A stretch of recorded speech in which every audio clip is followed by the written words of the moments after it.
అందరికీ నమస్కారాలు. రేపు అంటే 5వ తారీఖు బొమ్మరాల మండలం ఎంపీపీ ఎలక్షన్ జరిగిపోతుంది. దానికోసం నిన్న మధ్యాహ్నం 1:00 ఎంపీడీ ఆఫీస్లో అనెక్సరీ 1 and 2 ప్లస్ బీఫార్మ్ ఇచ్చేదానికి ఎంపీడీ ఆఫీస్ పోవడం జరిగింది. పోయినప్పుడు డిఎస్పీ గారు అంటే సిఐ గారు అంటే ఎంఆర్ఓ అంతా ఆఫీసర్లు అందరూ ఉంటే వాళ్ళ సమక్షంలో పోయి అంతా రాసిన తర్వాత కంప్లీట్ చేసి ఇచ్చిన తర్వాత బయటకు వస్తూ ఉంటుంది. అంటే అంత లోపల సిఐ గారు డిఎస్పీ గారు పోలీస్ స్టేషన్ పోయిండ్రి. మేము ఇచ్చిన తర్వాత బయట మీడియా వాళ్ళు సార్ ఏమన్నా చెప్తారంటే ఏం లేదప్పా నెక్స్ట్ 1 నెక్స్ట్ ఇచ్చినాము, దాంతోపాటు బీఫారం కూడా ఇచ్చేసినాము. మాకు ఆఫీసర్ చెప్పిన ఏమంటే కంపల్సరీగా మా ఎంపీటీసీలు అందరూ కూడా ఐడి కార్డు ఇవన్నీ ఒక మాట చెప్పి వచ్చినాము. అంతే చెప్పి వస్తూ ఉంటాం బయట.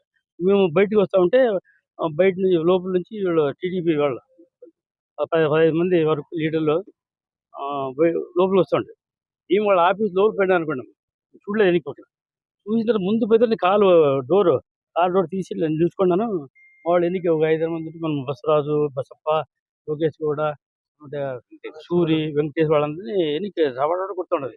ఇటు తీసే లోపల ఇటు తిరిగే లోపల ఒకటే ఎటు పడినప్పుడు నేను ముందు నా దగ్గరకు వచ్చి గిడ్డిమల్లి అంటే కొత్తపల్లి మల్లికార్జున అమ్మట కొత్తపల్లి తిమ్మరాజు ఇద్దరు నా దగ్గరకు వచ్చి ఏం చెప్తారంటే ఏమి మా బొమ్మనాళ్ళు వచ్చి రాజకీయం చేస్తున్నావా, చేస్తావా, వీళ్ళు వచ్చి ఓట్లు వేసేదానికి అవుతుందా, ఎలక్షన్ చేసేకొస్తుందా మీకు నాకి అంతా నాకు చెప్తున్నాడు. ఇంకో ఆయన వాడు బ్రదర్ వస్తాడు, ఏమి 4.5 సంవత్సరాలు సరిపోలా చేసింది ఎలక్షన్, మీరు ఎంపీటీసీ కూడా ఎంపీపీ ఉంటారు కదా, 6 నెలలు మాకు ఇచ్చేది కాదు మీకు అని చెప్పి ఆయన అంటే రకరకాలుగా మాట్లాడే అంటే కొన్ని మాటలు చెప్పకూడదు, అన్ని వల్గర్ మాటలు మాట్లాడినారు. అదేవిధంగా మా ఎంపీటీసీలు కానీ మా కార్యకర్తలు కానీ డైలీ ఫోన్లో ఇప్పుడు వీడియో కొంచెం మీకు ఆడియోలో ఉంది, ఆడియోలు పంపిస్తాం చూడండి. ఎంత వల్గర్ అంటే మాట ఉంది, సంజా కొడుకు ఆ కొడుకు ఇట్లా మాట్లాడంతా క్లియర్గా తిట్టినారేమే అంటే ఆడియోలో అట్లా తిట్టినారు.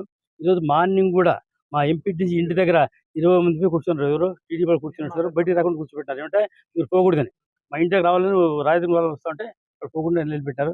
ఇంకొక ఎంపీటీసీ ఇంటి పోయి మా దగ్గర రాజధానికి వచ్చింటే వాళ్ళ భారత అమ్మ మీరు సంతం చేసేమంటే ఏమంటే మా భర్తని కిడ్నాప్ చేశారని ఒక సంతం చేసేమంటే అట్లా అంటే రకరకాలుగా ఇబ్బందులు పెట్టి ఎదురు ఎలక్షన్ జరుపుకోకుండా అదే ప్రజాస్వామ్యాన్ని కూని చేస్తున్నారు యోగంతా. దానికి అంతా కూడా కారణం తెలుసు కదా, ఆడ ఎమ్మెల్యే ఎవడుతుంటే వాళ్ళు జరుగుతుంది కాళ శ్రీనివాసులు.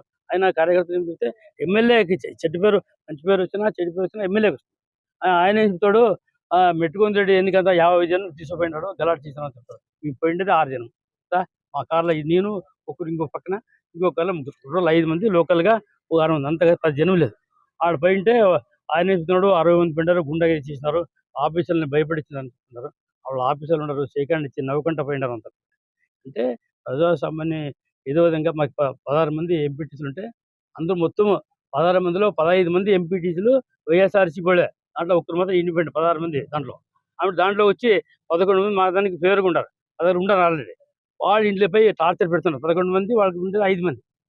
5 మందిని కూడా అంటే ప్రజాస్వామ్య విరుద్ధంగా వాళ్ళు అంటే వాళ్ళు మెజార్టీ లేకుండా కూడా ఏదో రకంగా చెప్పాడు. వేరే రాష్ట్రంలో కొన్ని విషయాలు తెలియదు కదా, కిడ్నాపులు చేసేది ఎత్తుకుపోవడం అట్లా జరుగుతుంది. ఆ విధంగా భయప్రాంతం చేయాలని చేస్తున్నారు. కాబట్టి మేము ఎటువంటి పరిస్థితులు కూడా భయపడే క్వశ్చన్ లేదు. కాబట్టి ఎలక్షన్ అదే డిఎస్పీ గారికి కంప్లైంట్ ఏమిటంటే రేపు ప్రజాస్వామ్యంగా ఎలక్షన్ జరగాల, మీకు ఆ ఎంపీటీస్ అందరూ కూడా సెక్యూరిటీ ఎలా అది ఎవరైతే టార్చర్ పెట్టినారో ఫోన్లో తిట్టినారో అన్ని వీడియోలు అన్ని ఆడియోలు పంపిస్తున్నాము.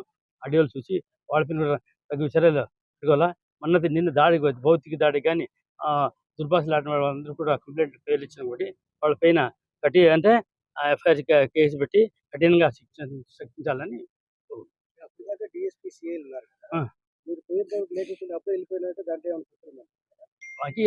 మాకు అడలేదు, వచ్చి పారేసాను, చేయకండి పారేసారు. మాకు ఏదో సెక్యూరిటీ బయట చూస్తామని కల్పించాలి. కరెక్ట్, వాళ్ళు వెళ్ళిపోయారు. మేము వాళ్ళు ఎవరు లేదు, మాకు కూడా ఐడియా లేదు. మేము కూడా ఏమంటే నేను కూడా ఎక్కడో బళ్ళారి పొల పని ఉంది, దాంతో వే కదా ఇచ్చిపోతామని పోయినా అంతే, దాంతో లేదా ఇంటెన్షన్ ఉండదు. మాకు కూడా ఇట్లా జరుగుతుంది అంటే రాయదు ఇష్టంలోనే ఎప్పుడు జరగలేదు అంతా.